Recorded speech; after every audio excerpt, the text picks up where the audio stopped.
Hello, everyone, and welcome to the show. Coming up, a Disney cast member files a lawsuit claiming she was terminated due to taking family medical leave. Disney Pixar's Coco wins the Golden Globe for Best Animated Feature. And we will discuss what Walt Disney World attractions we think should be retired or replaced. All that plus news, roundtable, rapid fire, and much, much more. From the Bob Varley Studio in Orlando, Florida, this is the Diz Unplugged.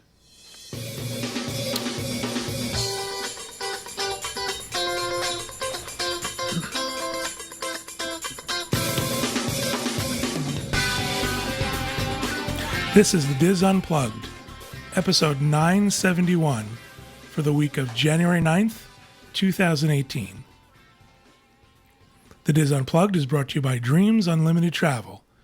Let the experts at Dreams Unlimited Travel help you plan the perfect Disney, Universal, cruise, or Adventures by Disney vacation.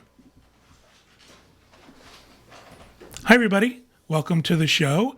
Coming to you live from the Bob Varley Studio in beautiful Orlando, Florida. Well, beautiful and chilly at the moment.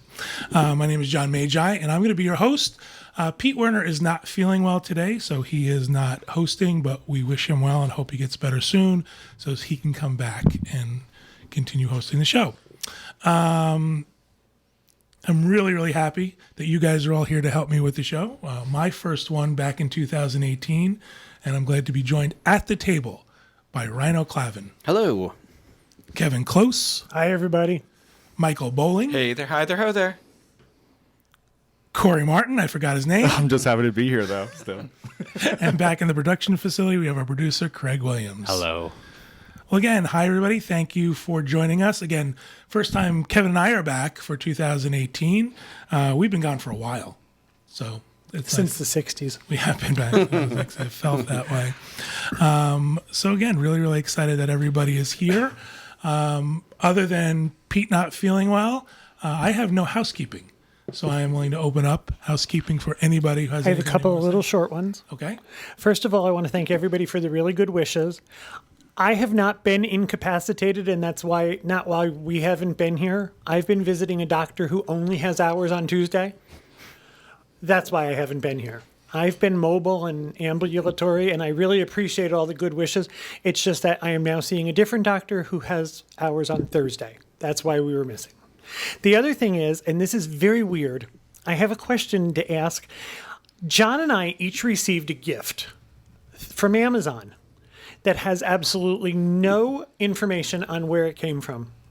They're two very nice gifts. They came in separate shipments, and it's got to be from somebody who knows us because both of the gifts are very pointed, and I don't know who to thank.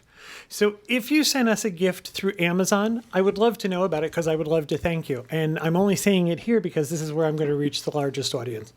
So I thank you in advance, but I have no idea who to send a note or a thank you to. I'm done. Excellent. Housekeeping? I also wanted to point out, you mentioned Pete's sick today. He actually will not be on for basically this week, next week, and the week after. He'll be traveling to California and Hawaii. So not just this one. You'll be seeing a lot of whoever's already here. Right. So, Whoever's healthy enough to do the show and in town exactly. will be hosting. Yep. I have something too. A couple here, real quick. So I ran the Disney World, my first full marathon. I'm sorry, and it was at Disney World. And I just want to give a big shout out to Ashley Tharp, who already knows how I feel about it. But without her, I would not have been able to finish this race. I don't think she ran with me the whole time. She's a big fan of the show here, and she's just. We meet a lot of really, really awesome people throughout our years of doing this, and she's definitely one of the best people I've had the chance to become friends with here. So I just want to say a big thank you to her, and big thank you to any volunteers or people that came out to cheer people on, especially anybody who had pretzels, because there were two people in particular that I thought I was going to pass out at different points, and there was nowhere to get anything salt-oriented on this trip, on the journey, if you will, and two people had these, and you pretty much saved my life. So thank you to those people. And yeah, Does anyone else picture Norma Desmond running the marathon when he talks about his experience? well, now you know. I thought I was going to die. It was a difficult. Next. Pretzels. Show us your medal. Oh yeah, here's my. It was the 25th anniversary, so it's got a little thing in the middle here that spins. It's got Mickey on one side and then his shoe with a wing or something on the other side. It says 26.2. If you can dream it, I think you should train for it. I don't think you should just dream about it. But it was a fun thing. If nobody's ever done a Disney race, I will recommend halves and below. But yeah, the full was an experience.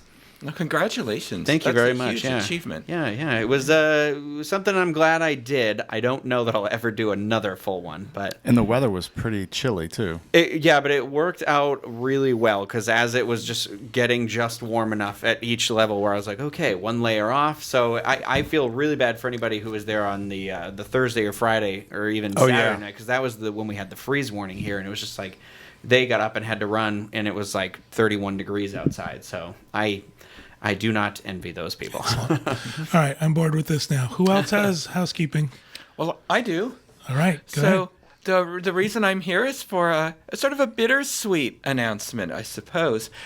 For those of you who listen to our Disneyland show, you know I have been on that show providing history segments on about Disneyland and the Walt Disney Family Museum and all things Disney. And my time on that show has come to an end. I am leaving the Disneyland show and leaving it in good hands with my good friends there. But the good news is there's always, I always like to start out with the bad news, go with the good news. Craig and I have enjoyed bringing you Connecting with Walt, which is all things Disney history, not just limited to theme parks. And we have been doing that for 2 years as an event podcast. We are very excited to announce that because of you, our listeners who have given us so much support over the last 2 years, Connecting with Walt is going to join the weekly lineup of shows in 2018, in the Diz Unplugged podcast network. So when we sign off on at the end of January, we're not going to say goodbye until April. We actually will be back the following week in February, and we're looking forward to bringing you. We're going to start a new series on Epcot and its history. We are expanding what we talk about. We're bringing some slightly new formats, some new segments within the show. So Craig and I are really excited about that, and we hope you'll join us and give us a listen. And So what day of the week is that? that is going to be Fridays. So it'll be a great way for you to spend your weekend with us listening to stories about Walt and his legacy. Yeah, and just as a reminder too, it is an audio-only podcast. I was about It to ask that. is not video because most of the time, Michael and I are recording episodes at like 11 o'clock Eastern time, and I will be honest, I'm usually in my gym shorts getting ready for bed, and just I'm not presentable on video that late at night. That's the nicest way to saying it. So yeah, it's audio only. So for all those people who support us on iTunes and have always supported us on iTunes, it's kind of your little gift. So if you watch videos, you see our vlogs, everything else we do. If you listen on iTunes, you get a full extra show that's usually lasts anywhere from an hour to 2 hours. So yeah, good stuff. Excellent. So just picture Craig in his gym shorts talking to Michael. I get to see him because we Skype. We Skype. He gets to see you. And his mud mask. We look at each other. It's like my hair's up in curlers. And Okay. Oh, man. Where's Pete when you need him? All right. Thank you, Michael, for that. Any other housekeeping before we move on? Great. Thank you, guys. We're going to do the news, and I have asked Rhino to read the news for me since I don't want to talk too much. Rhino, take it away. Okay, all right. So first up, this is a little bit of a kind of a scary story here, but guest has shared a video of Monorail Red traveling with its door wide open. So a video posted on a Walt Disney World guest Instagram account shows what was likely an incredibly scary monorail ride from the Transportation and Ticket Center all the way to Epcot. Like I said, one of the doors was just kind of wide open there. The monorails are supposed to have door sensors installed that signal the pilot if any of the doors are not closed completely, but those safety systems obviously failed here. Those sensors are also supposed to trigger a safety mechanism that restricts the train from leaving the station until the issue is fixed. Again, didn't work. In addition to the door sensors, each cabin has a phone available for passengers to call for assistance or to alert a cast member of an issue. But I don't know whether they use them or not, or whether they were functional or not in here. But if you want to watch the video, I believe that we linked to this to two individuals' accounts on wdwinfo.com. You can check it out on there. This is kind of insane, but I do have a story that goes along with this because it was like last week or the week before I was going to the Magic Kingdom. I was at the TTC, and one of the cars on the monorail wasn't full, so they opened the doors back up. We went to go inside. I was with a group of guests. I was traveling alone. And then the door just started closing on the guest. So it closed on a woman, and then the metal gate closed on me. Like half of my body was through the metal gate, and it closed on my leg. And then the door closed on the woman, who just kind of stepped out because her person that she was traveling with wasn't with her. And the monorail left. And the woman was on the other side of the middle gate, and it was toward the back of the monorail. But still, if she had just like reached out and touched that, it would have pulled her down, maybe with it or fallen something. Onto the track or something. Yeah, and we're all just standing there, and the cast member just goes, "Oh, sorry, that was a communication issue." And I'm like, Yeah, yeah, I'd say so." So it's getting a little crazy. Do we know if was this the only door that was open, or did we see anything else? Or all the doors are open? I mean, the thing is, this happened like 3 days ago, and it was one of those stories that someone finally noticed it, that someone had posted it, and now it's getting thrown around everywhere. So I believe it was just this one door, but that we at least have videos of, thanks to the person who was smart enough to pull out a phone and actually document I think this. there was two people, right? Or two different people in that car or something? No, I think she just posted two different videos. like I mean, Sort did of everybody version, else yeah, think okay. they were just kind of letting some air in? Well, it sounded like they were just- laughing, like they were all like making jokes about it Yeah. while they're going in the video. I think you got this all wrong. This is clearly limited time magic convertible monorails. Trying a new thing today. Due to guest demand. Just roll the bratty child out. Who's ever the Do we know where the monorail was on the track when this happened? it pretty close to. Well, the video starts and the monorail's already going, and the video goes until it pulls into Epcot. Yeah. So I don't know if it Holy left the smokes. station and the door was open, but the video, the full length video, I think was over a minute long. That's So like it was the open for a highest long track. time. Yeah. Sometimes that goes over highways. Well, you can see the legacy stones like as it's pulling in, and you're like, well, you could have. That's been one way to falling get a good upon photo. these. Yeah. Oh my god, that's insane. Well, and that's bringing up a lot of people are saying now, like, we're getting ready in a year or two to launch the Disney Skyliner gondolas. Can you imagine if that happens on that? Exactly. It's like Disney can't even keep their monorails up to date right now, which aren't, I mean, they're high off the ground, but not ridiculously high. And, you know, they're about to launch this brand new system that's going to be taking people high up over Walt Disney World. And if they can't fix a monorail, what are they going to do with a gondola system? I see. When I move into a monorail cart, because I'll either be by myself or with like Craig or something like that. I'm usually like in a small group, and I step in and I like to give the seat to women and children or older folks or something like that. And Did you look at me? no, I looked did. down so I When he wouldn't said make women. contact with anybody in this room. when I Older said it. women, and he looked at you. But I stand near the door. I don't lean on the door because we all know, I mean, definitely not do it now. But the monorail shakes when it goes. You know, it hits certain parts where you could lose your balance a little bit and you step forward. Like I have stepped forward and my hand has had to touch the door once, or twice before. Like I just think if it had been a full day, somebody could have just fallen There out are with people one who shake of go that. against, who lean against those doors, or Yeah. they're holding on to that support right by the door. Happy that nobody was hurt. Yeah, absolutely. Happy that so far that's the only report we've seen. Let's hope it's a one-time incident and they fix it, because that's a little scary. All right. Wow. All right. On to our next story, which is a Disney cast member has filed a lawsuit claiming she was terminated due to taking family medical leave. A set decorator who worked at the Shanghai Disney Resort filed a lawsuit. I just literally said that. I'm sorry. But she says that she was terminated because she needed to take time off to take care of her sick father. The lawsuit filed by Angela DeVore on Wednesday accuses Disney of violating the Federal Family Medical Leave Act. DeVore alleges that her supervisors were hostile when she broached the idea of taking time off to take care of her father. In the suit, DeVore states that her supervisor, Beth Ann Brody, told her, quote, "This company doesn't care about you or your family," end quote, and that Brody asked her, quote, "Isn't there a state-run home in Maryland you can put him in?" Yikes. Into that quote. But DeVore's employment began in May of 2014, where she worked for Walt Disney Imagineering Research and Development. According to the suit, she was informed in the fall of 2015 that she'd need to travel to Shanghai in January 2016 to work there for about 9 weeks. DeVore states that she told her supervisors that she'd need to return to the U.S. in February of 2016 to care for her ailing father before returning to Shanghai. DeVore claims in the suit that she received mixed signals about whether or not the leave would be approved, and at one point a supervisor told her she would have to go for the full 9 weeks or not at all, and suggested that she keep tabs on her father remotely, and that there's internet in China, you can manage things that way.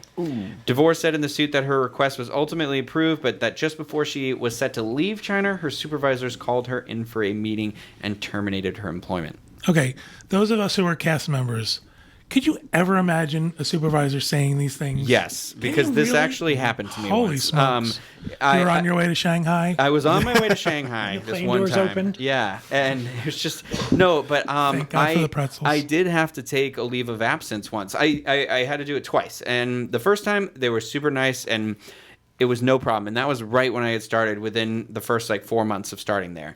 The second time it was years later, and I was I was made to feel very guilty and terrible about what I was doing. And I had multiple times where I was called in, and I did have the area manager of this park tell me that nobody liked me as much as I thought everybody did, and all this stuff, and that if I told anybody about this, we'd be having a separate conversation as well, because I was revealing confidential stuff. Well, I don't work for you anymore, so I can say whatever I want now. I like the argument. Well, no one really likes you. Yeah, that was the argument. Well, So you can't have leave. but I will say, because I've had both experiences, this sounds like it's a case of just people that are being personally inconvenienced by somebody's matter that can't be helped. And so I think it's poor management or leadership here. I don't necessarily think this is the Disney company as a whole would. I think if she can prove that these supervisors said this is horrific. Yeah. It's incomprehensible to me. And not all supervisors are went to school for that. Sometimes you just get promoted, and sometimes it just happens that way. And I just my examples from Blizzard Beach. I mean, when I was lifeguard in '97, I had a supervisor who was literally in high school. Oh wow! And he was a coordinator, but he, he was not I guess asking for time off, but he was able to change things around, Scheduling and do stuff like that, and could make your life miserable. But The fact that they said this company doesn't care about you or your family, this is not what you learn in supervisor school. This is what you learn as a human being. Right, Yeah, yeah. exactly. This is common sense. It's a sick relative. Okay, Kurt. Is she what was her position again? She was a set decorator. Okay, yes, because that's what's even more shocking. It's one thing for if you're working at just front of line cast member working at Pirates dealing with your supervisor, that's it. But clearly she's suing Walt Disney Imagineering. So this is Imagineering supervisors. This isn't an hourly job that you get out of high school. This is a professional career. So for her supervisors to say that would that's mind-boggling. I mean, with most of my time at Universal, anytime anyone needed family leave, it was just one of those things that take the time you need. Obviously you're not getting paid, but your job's still going to be here. when you get back. How can I help you? Yeah. I don't dispute what she's saying. I'm not saying I don't believe it. It seems very, very difficult that someone would say that to another person and use those words. Well, that's the only reason why I don't not believe her, is because it did happen to me, and it was an area manager. It wasn't, so it's me, coordinator, managers, and then area manager, and then park manager. So this is somebody who is really high up, who just, some people slip through the cracks sometimes. Sometimes they get over it all. They're retired now. They no longer work for Disney as of like a couple of years ago. But I just couldn't believe it, because I was just like, is your compassion completely dead for people? Also, it's in the company handbook. You can do that. It's granted to you. I don't understand it. To be fair, it's what I told Rhino yesterday when he didn't show up after being sore for running the marathon. He said nobody likes you. Nobody likes you. Don't come in. I had, but He had to take care of his family. He sent it in a Jules. text message. I took a screenshot and saved that. Nobody cares about you. Nobody likes you. All Isn't right. there a state-run facility you can go to Yeah, this is some harsh stuff. for sore gaze? All right. Moving on. Okay, so our last news story is Disney Pixar's Coco wins the Golden Globe for Best Animated Feature. The wildly successful film honoring Dia de los Muertos and Mexican culture managed to beat both major studio and independent competitors alike on Sunday night, taking home the Golden Globe for Best Animated Feature. Coco was in the running alongside DreamWorks Animation's The Boss Baby and Fox Blue Sky's Ferdinand, as well as some independent other features, The Breadwinner and Loving Vincent. This is where I have to jump in for a minute. Yeah. There are times when Disney winning the best animated feature is like a big deal. Yeah. I'm sorry, you're up against The Boss Baby. Yeah, right. I thought the same thing, except for I actually kind of almost thought that Vincent was going to win, because Vincent was a film that every frame is an oil painting. So so it could be in the style of Van Gogh. I thought Did maybe Vincent Van technicality Gogh would sing win. and dance? No, he did then not. he should not win. I'm sorry. Yeah, so. But Coco was directed by Lee Unkrich, who won an Oscar in 2010 for Toy Story 3. It was co-directed by Adrian Molina and produced by Darla Anderson. And then, of course, backstage, Anderson was asked about the topic of misconduct allegations against John Lasseter, the head of Pixar and Walt Disney Animation, who recently took a leave of absence. And she said, quote, "We wanted to focus on being in solidarity with tonight's movement. We have been looking at a lot of things at making our environment as safe as possible." End quote. Unkrich backed Anderson's sentiment, saying, quote, "Darla is the general of our army. We tried to create an environment that welcomed as many diverse voices as possible. It was a very diverse crew, and we are proud of that. Moving ahead, we are learning from the lessons of what we did in Coco. At Pixar, we have been taking steps, and we will continue to move towards making it an even better place for people to create art." When it comes to Coco's inspiration, as Unkrich accepted the award, he thanked the culture it celebrates. Coco could not exist without the incredible people of Mexico. And backstage, Melina added, "The message is the same across the world, remembering where you come from. We have shown that you can make a film that isn't filled with the usual cliches and stereotypes, and you can still tell a very specific story about a culture and have it resonate around the world." Mm-hmm.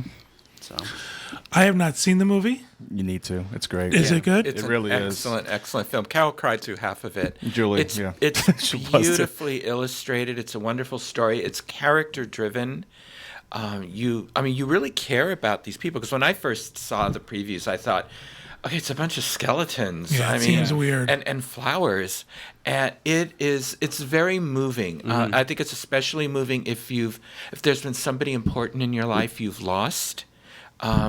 It will really, I think it'll touch your heart. Absolutely. But it's magnificent. There's a beautiful exhibit also about the holiday this represents at the Mexico Pavilion at Epcot, and they have some nice dioramas as well that they recreated from the film. Here's what happens to me. Every new Pixar movie that comes out, I go, this sounds really dumb. He's going to float his house with balloons.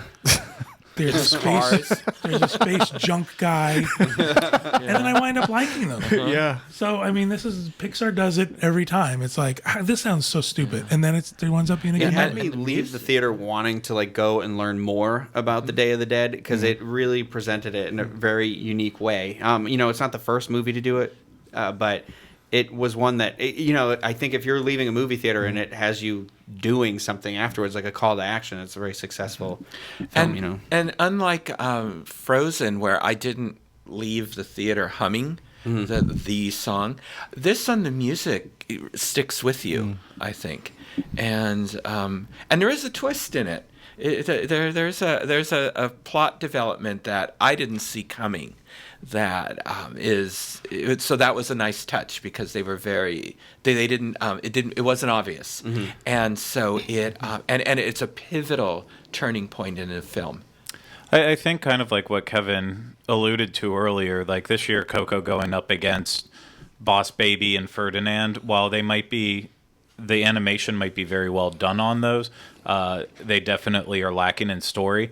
This is actually one of the first animated movies in a couple years that I think it was definitely like, it could have went up against some of the best ones from the past 5 years, and I think it would have still had a chance. I mean, every now and then the occasional animated feature will sneak in to Best Picture occasionally, and if it wasn't for all the fantastic movies that came out this year, I think, it's in my personal top 10 from this year, but obviously I haven't seen a lot of the even very smaller art houses, but Coco was, the Golden Globe was very well awarded to them, and when they win Best Animated Feature at the Oscars, they deserve every little bit of it.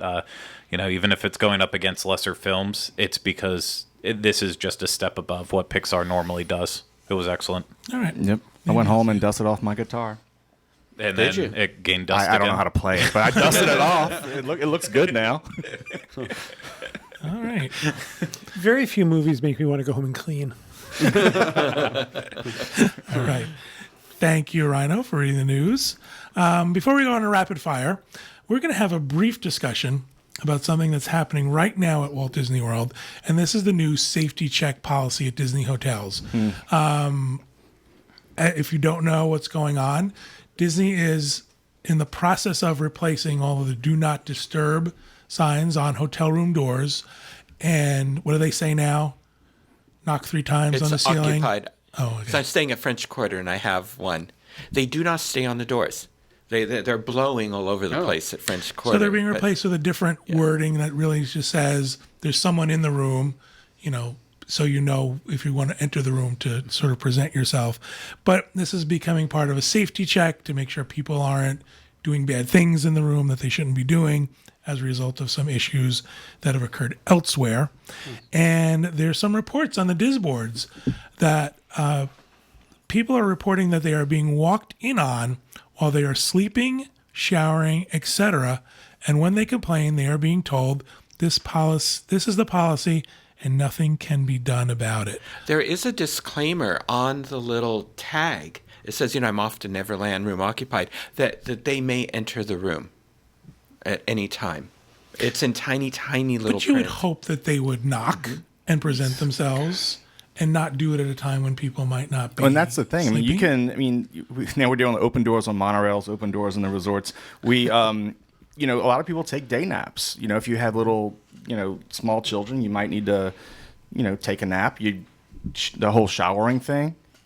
Maybe or create our own. I'll create some, do not disturb signs just for taking a nap. Check back in an hour. Or 2 hours. Taking a shower, check back in 3 hours. I think a perfect opportunity for merchandising, have Pete's face and put stay out of my damn room. Stay out of my damn room.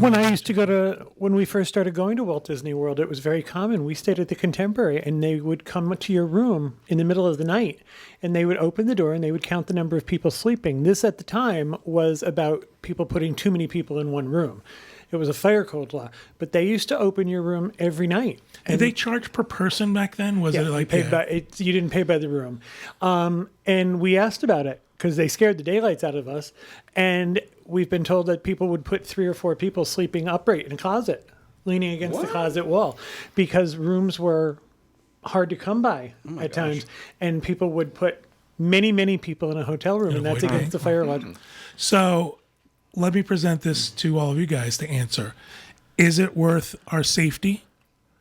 Is it worth not knowing that someone's not locked in a room and going to cause trouble if we have that little bit of inconvenience that someone bothers us? I feel like they could put other safety measures. So if it's like a fear of somebody being locked in the room, put a panic switch in the room somewhere. I used to have one in my old apartment I lived in under the bed. It was a cord, and if you hit the cord, an alarm would sound. Well, I don't think this they're is- afraid of people getting locked in the room. I think it's somebody I think this has to do with Las barricading Vegas himself in. and the shooter in Las Vegas. Okay, then I think there should be checkpoints set up as you go in and out of the hotel then or something like that. My thing is, it's your room. I don't need to keep my clothes on in my room, and I'm at a hotel on my vacation.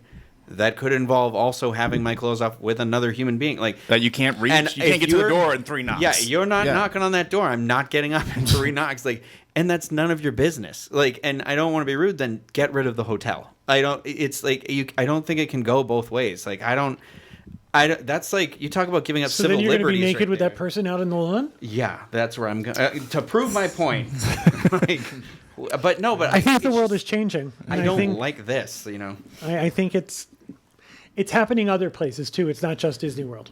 Right, it is absolutely happening other places for sure. See, I'm for it for multiple reasons. One, it is a good safety measure to have. Two, I mean, like I've alluded to on episodes before, I know what happens when I just barrel down in a hotel room for 3 days.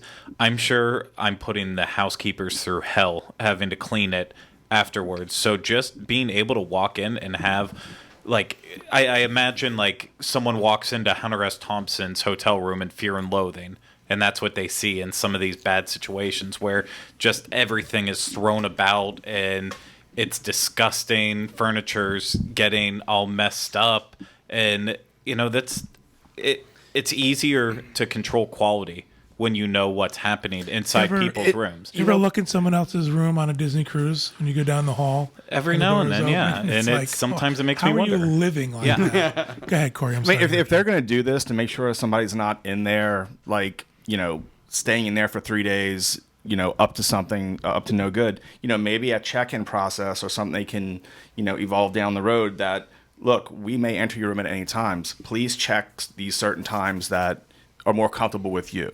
They say from 11 to 1, you're going to be in the park. Go ahead, go check the room out. We're out. I don't want to keep bringing up this really, really sad subject, but they said the guy in Las Vegas abided by every single rule. The only thing he did was he put a "Do Not Disturb" sign on his window, but he brought things in a little at a time. It wasn't like he asked for a flotilla of luggage trolleys. So he followed all those rules. He changed the way we live. But people did not enter that. Even Disney could still get their way by entering the room. And what's up with all these? What's up with the? I think the thing is the element of surprise, and I don't like it, but I understand it, and I think it's the wave of the future, and I think it's. You just have to sort of. I'd be okay if they did it just like the park, like how Universal does it. I still think that Universal does their security check better than Disney's doing it. Is that you put my bag on the machine and X-ray the machine and make every single human being walk through a metal detector. Do it at the hotel.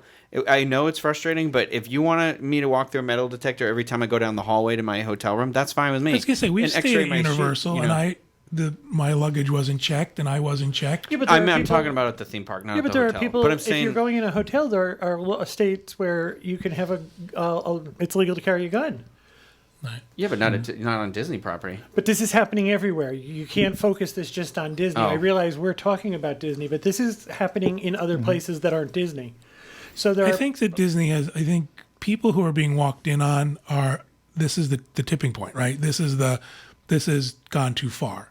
There should be a knock. There should be an announcement. There should be something that tells you I'm going to enter your room. People who are saying they've walked in on when they're sleeping or in the shower, this seems extreme to me. And I was in my room when later this morning, and I was on the phone with Carol, and they knock to enter the room, but I flip that little latch when I'm in the room so that they can't fully open the door. Mm-hmm. So either way, they weren't getting in that room. And then I opened it and said, I'm going to be here for another hour or so. And that's she certainly was one way fine to with handle it. Yeah. I mean, However, will those go away if people start putting those up? And I think there's a way to get in still with that latch in case of emergency. There has to be a way. yeah, there probably has to be a way past that. I also think we looking at this with history as our guide. What happened with airport security? How tight and crazy it got for so long. And then there was this sort of lax. There was things like trusted traveler and things like that allowed a little more leniency in it. And then, of course, every time there's a incident that happens, we sort of roll back to the more I think this is a secure reaction. security. It's a reaction. So hopefully we will see this. And again, I don't think it's a great reaction, but I think it's just the way things are going to be. There are other ways to fix that, but that's for a different show. For a different discussion. I'd rather that someone comes in, knocks, and then enters my room than then put a camera somewhere in any room. I would never agree with a camera in a room. And again, Disney's new sponsor, Nest. I find myself agreeing with Craig. I would rather have the sense of security, knowing that other rooms were being checked and running that risk that someone might check my room. That's the way I feel about it. All right. I can't believe I got the last word. Let's move on. Let's close the show. That's it. Bye. Let's move on to rapid fire, and we're going to start with Rhino. You go first. Okay, so there's a new temporary location for the First Aid Center in Magic Kingdom. The location between Casey's Corner and the Crystal Palace will be closed from today, January 9th, until February 15th for refurbishment. And the new location, or the temporary location, is near the entrance of Space Mountain in Tomorrowland. That's it. Awesome. That's why it's rapid. Kevin. Circle of Life at the Land Pavilion is closing. The last showing will be February 3rd. They're going to turn it into a workshop for the Disney Performing Arts Group. What does that mean? What part? The workshop for the Performing Arts Group.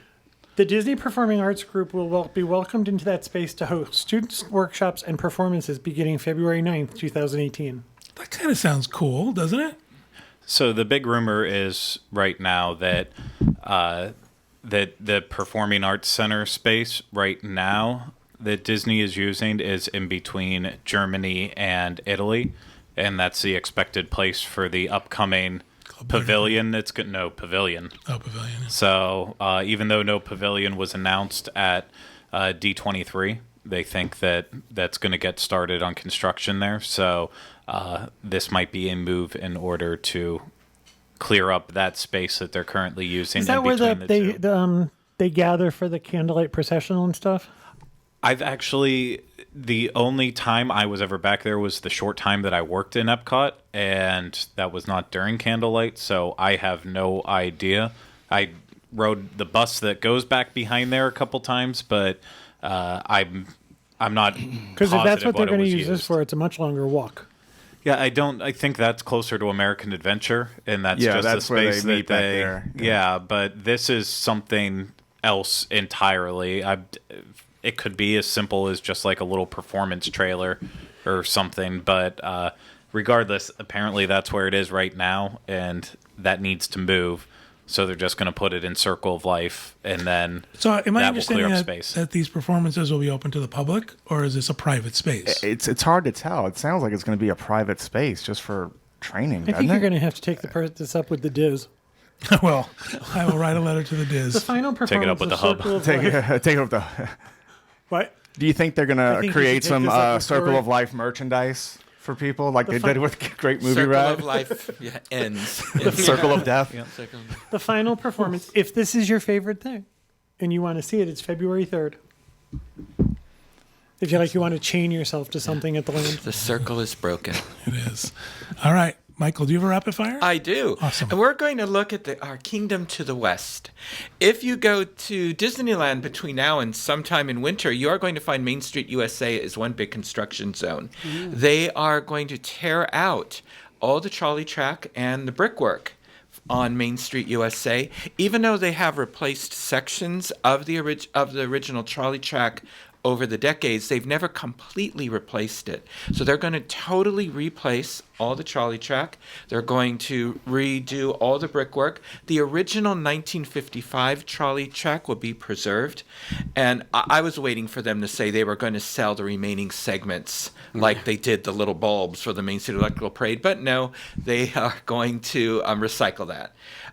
It also means that the Main Street vehicles will not be able to run.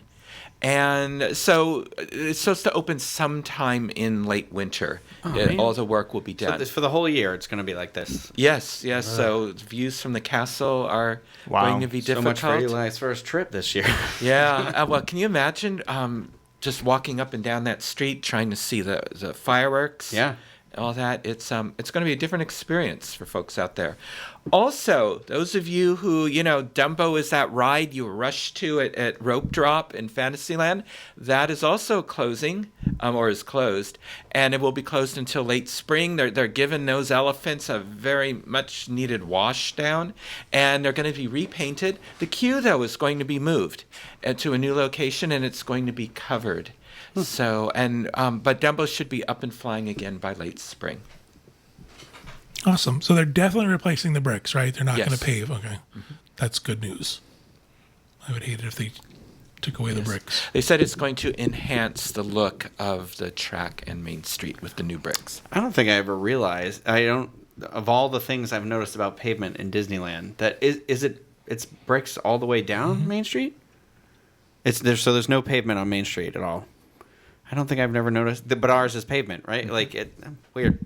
Just one of those things that until you said it, that had never occurred to me. You used to looking up. Yeah. Well, sometimes when my leg gets caught. Thank you, Michael. Corey?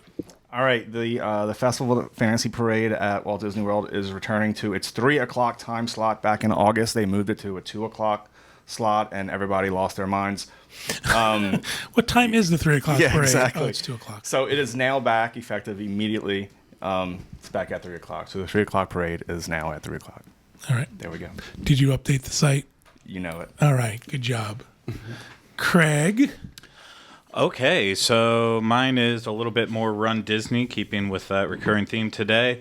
There's going to be the first ever Star Wars virtual half marathon that you can do. Basically, you have to complete 13.1 miles. Well, sign up first. Complete 13.1 miles wherever you choose to by March 31st. And you will, you get the medal, I think, regardless of whether or not you right. finish. Everyone gets a medal. Because, It's Disney. Exactly. So you get that. But the more exciting part of it is that for people who are participating in the Dark Side Challenge half marathon that happens at Walt Disney World on April 22nd, if you actually do the virtual half and you're competing in this race, they will give you the Kessel Run Challenge medal, which before was reserved for people running the light side race in Disneyland and the dark side here. But obviously, since no races are happening in California anymore, for the time being, they're still giving away for people to get that kind of coast-to-coast medal in a way. So if you're interested in it, you can sign up for it at Run Disney and get out there and run. I thought a virtual race was going to be I could sit on my recliner and wear one of those VR things and Somebody races for Or you. you could get the 13 miles no matter. Anyway, Get a I thought, virtual medal. We could drive to Disney. Look, I did it. Yeah. Doesn't how it works? You do you, John. You do, yeah. That's how I prefer to look at it. All right. Thank you guys for your rapid fires.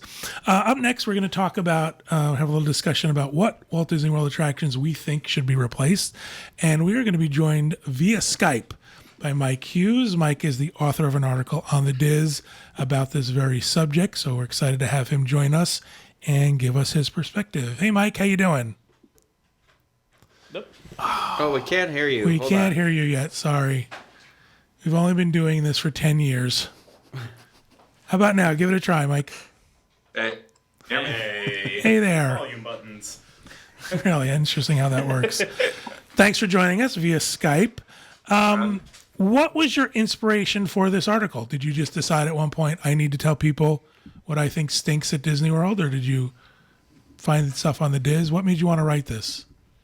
Just like hearing different kind of people's conversations about attractions of the future at Disney World. After D23, there was a lot of announcements of attractions that were going, and I thought, maybe there's a few more that they need to talk about getting rid of. Excellent. All right, so let's talk about the list you compiled, and I'll let you get started, and I'll tell you why you're wrong. So first, we went with Stitch's Great Escape. That's basically, I feel like a lot of people do not like that attraction. Obviously, operating seasonally now. Very unpopular attraction. I personally don't like it. But yeah, I wanted to see what you guys thought about it too. Where do I begin? The best Disney attraction out there. Very underappreciated. I'm not kidding. You guys think I'm joking. I'm not.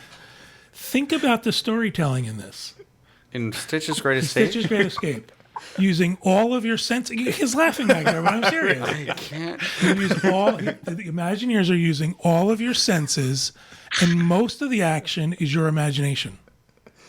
Are you talking about Kathy Whirling's ride now? No, Kathy Rowling's garbage. She can go. I personally don't agree with you on that one. It's okay. Are you the devil's advocate No, here? I like Stitch's Great Escape. I don't think see we I did was too. waiting for the joke. Yeah. It's I not did a joke. too. I do. I like this ride. I think from an Imagineering perspective, think about the elements in this ride that are compiled. This isn't a roller coaster. This isn't a 3D screen. This is a fully immersive experience Okay. that tells a story. I will agree with you about have one. no, not about the quality of the track. I don't care for this attraction in its current state. I do agree with you though, because when it was the alien attraction, Encounter. Alien Encounter, I did I only was able to experience that once in 2003 when I came for my grad night, and I thought it was an experience like no other, because when the glass broke and it sprays you in the face, and like those elements aren't really used in the show anymore, but you think about it, there's an animatronic. They made me think that glass had shattered in front of me and blown onto me, and that I understand the pressure and the thing. I He's see what you're walking saying about around. it. There's a flashlight. He's looking up above. You don't see the person. You can't imagine where Stitch might come from next, or the alien. Well, I like the laser arms too that come down and shoot around, and like there is a lot of life to it, and I just don't think this story and this thing that's occupying the technology that is in there is worthy of the actual attraction itself. But I isn't do this agree a with the one point and you're done making. attraction though? Once you do it, you don't. It's not. I don't think. I've done I it can't many tell you the times. last time I've been on yeah, I it. like it. I do too. I went on it the other day because there's a rumor going around they were closing it permanently. So I was impressed. I've forgotten how good the Stitch audio animatronic is. It's one of the best. But yeah, I got to thinking, they say they closed down Alien Encounter because it was too intense. But now given the films that children have been exposed to in the last 15, 20 years, do you think if they actually brought back Alien Encounter, would families feel it was overly intense? Could it be successful? I don't think they can popular? bring back Alien Encounter. I don't think they They could. can't. You can't It's go also from a Disney irrel- theme to yeah. It's also irrelevant at this point. I think they have to put something in there. That's And thinking about relevant that to one Disney. and done, isn't Carousel of Progress the same way? No, let's watch. that's a Time Travel. classic. Same thing with Small World. That's a classic, and just. I mean, you see the same stuff. I'm still waiting for that final scene to be updated. I was just going to but say, travel through time to the 80s. But at least with that, you're seeing a classic, and you're also in the air conditioned, sitting down. You're not going, pre-show to pre-show to. I don't know. I just. All right, I've grandstanded enough on that reason. What's up next, Mike? What's the next one you think should go? I disagree with the next one. But Swiss Family Treehouse. I mean, I think it's cool theming, goes with Adventureland, but at the end of the day, it's not really an attraction. I just see it as kind of like a line without like a ride. I think they could use that space for better purposes. I read my article. I think they could put like a cool little restaurant or like a lounge in there. Just something to spice it up. But Like yeah, a bar in a tree? No, he wants to get rid of the tree. Like completely get rid of the tree. Oh, that sounds like a hazard waiting to happen. See, I grew up watching this movie, Swiss Family Robinson. Like it's part of that like Disney adventure series, like that they didn't really make those type of movies for a while, I feel like. And I don't know. It's not a big enough space to create another attraction, maybe. I don't know. I also, I get what you're saying, and I understand that kids are probably not watching this movie the way I watched this movie because my grandparents showed it to me. It's just one of those things that when I think about Disney, one of the first Disney films I remember seeing is Swiss Family Robinson. It's like Mary Poppins and Swiss Family Robinson. I like it because it's low tech.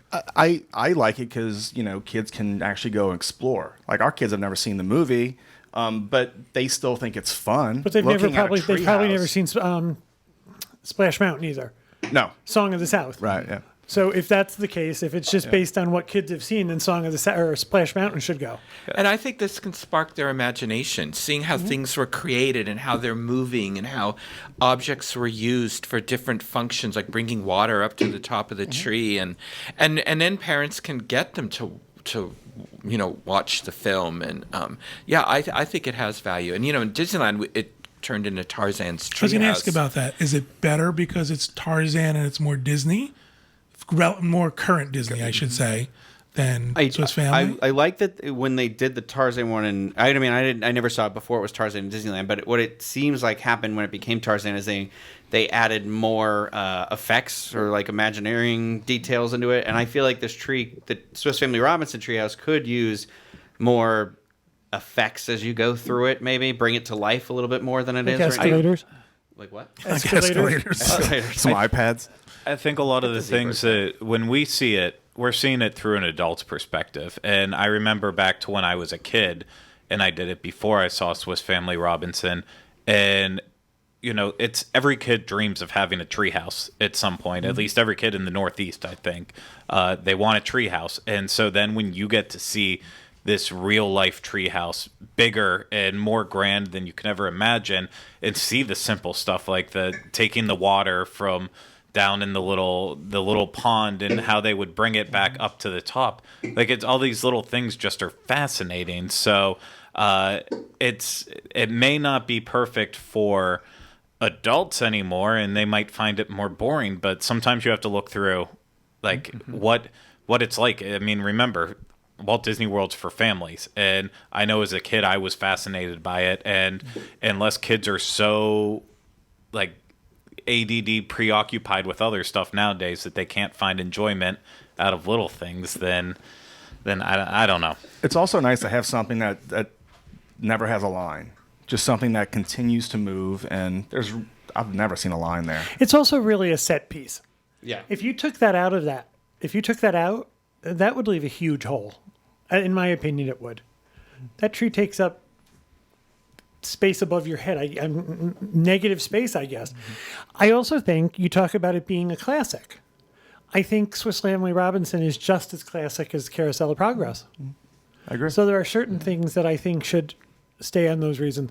However, I don't know where you're going with this, but let's get his next one, and all then right, we'll talk great. about the ones we think should go. I think there's 5. Go ahead, Mike. What's your I next think it one? would keep the tree, but maybe just spruce it up a little. Maybe put animatronics in it in each scene or something. Yeah. Something different to be a little bit more entertaining, but definitely keep the tree. The next one I went with though is Journey into Imagination with Figment. Get rid of it. Yeah. Does Garbage. Kathy Whirling know where you live? We'll add it to the show notes. So what are your reasons for getting rid of it? Okay, so I know it has kind of a cult following. I know because a lot of people have nostalgic ties to it. I kind of think I have a fresh take on it because the first time I rode it was 2 years ago, and I just thought it was the weirdest thing I had ridden at Disney World. There's this singing purple dragon kind of farts in your face at one point. There's just a bunch of different things going on. It's weirdly 90s retro. I can see the appeal of it, but I think with the rumors of an Inside Out Imagination Pavilion coming, I think that Epcot could make better use of such a space. But yeah, I wanted to hear what you guys thought of it too, because obviously I know it was a different ride beforehand and stuff. So It feels cheap right now, to be honest. Yeah. I brought my mom and my grandma on it, who have been bringing me to Disney since I was a baby, and they had never been on this attraction before, and even my grandma was just what was that? And she goes on, like, she, doesn't go on a lot of stuff, but, I tried to really look through it, like you said, like fresh perspective and be like, okay, nobody's ever been on this. Like, let's see what they're going to think. But it's a lot of neon paint and a lot of really cheap effects. It feels like a carnival ride. It doesn't feel like a Disney ride. The other thing too is there are rides at Disney that you can sort of clump into that. Let's face it, there are rides that are basically pieces that you ride through. So wait. Right. But they're done so much better. This feels like someone took cardboard and painted it through a set. And I think it's Dreamfinder and Figment that have the cult following. Right. I don't think it's this particular attraction. I would like them to keep Figment because he was the very first Disney character created for a theme park that actually took off and became popular.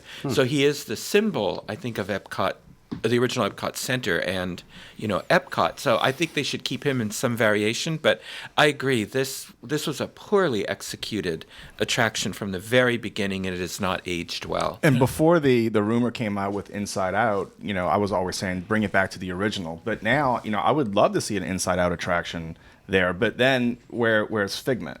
Where's he gonna, is he gonna be like maybe make appearances in certain attractions throughout the park? Maybe just to keep him alive in that park, but They should put him in something singing "Let It Go."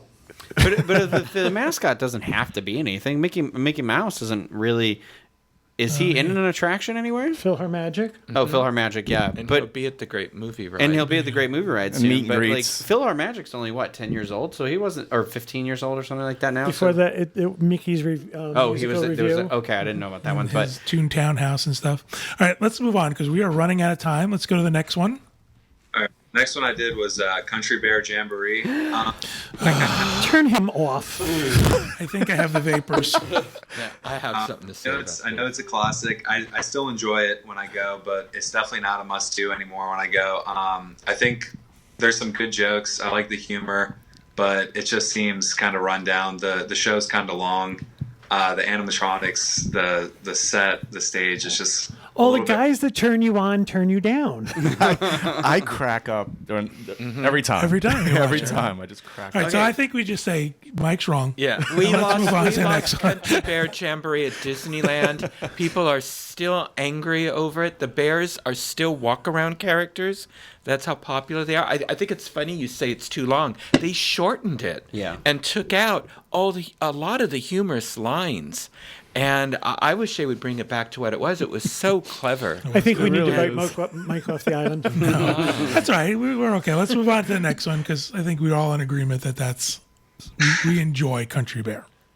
The next one I did was Chester and Hester's Dinorama. Oh yeah, 100%. Oh, I just clap. think it's kind of glorified carnival. I mean, with an attraction like Dinosaur in the same lands, obviously Disney did it right with one attraction. So I don't know what happened with like Primeval Whirl and Triceratops Spin, but it just seems kind of cheap. I feel like they could do much better with that space in that land. What happened was they wanted to save money, so they threw in carnival rides that they could pre-purchase, and they overlaid with horrible. And a 1950s roadside attraction. Yeah. I just don't like that you go in there and you have to pay for everything that you're doing because it's. I know that people will be like, "Well, that's Disney," and I'm like, "That's not Disney. You don't come and pay for the attractions individually Have anymore." you been to Paradise Pier? Disney California Adventure. I'm not familiar with that. And you place. you had to pay for the shooting gallery in Disneyland. Or in I mean, you Magic still kind of Kingdom. do. I get, yeah, but that's what I'm saying. Those are the days of the past. Like, Yeah, but you don't have to pay to ride this ride. Right. It's included in your ride. You don't have to play carnival games. Yeah. I guess I just don't like No, that it's no, a whole no, don't area guess. set It's true. up You don't to have to. being to stuff that you pay for. So I can't experience it to its fullest because I'm not paying for everything. I see what Ryan was saying because saying? our kids see that little prize at the end and they want Yeah, it. I'm my like, we have to nephew- play, and you want that prize. That's so. You know, I love dinosaurs. Take them in the gift shop and buy them. You'll save money. Here, Absolutely. throw this credit card at the lady, and she'll give you a want prize. that one, yeah. Tell you which one you want. All right, next on our list. Said Muppet Vision 3D, and I know it's tough to make the argument to get rid of any attraction in Hollywood Studios right now with so few, but I think in the next few years they'll need to get rid of it. You know, they already got rid of Muppet Courtyard with Grand Park and Grand Avenue coming. I think it'll be a little out of theme for one, and then also, even like years ago, the last time I went on this attraction, it just seems like very outdated. With the 3D technology they have nowadays, I think it could be a lot better. And just the story, I don't think it's great. I do like the pre-show, but overall, I think it needs to go. Craig?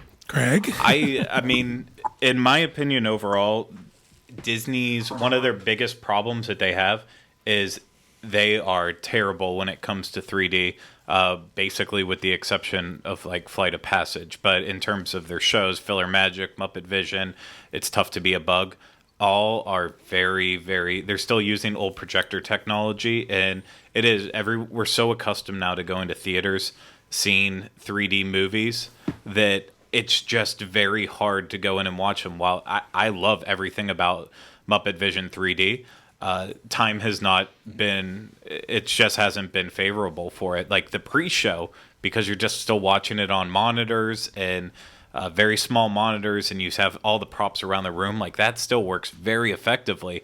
But then you get in the main showroom and it just looks awful because they haven't adapted and upgraded with the times. And I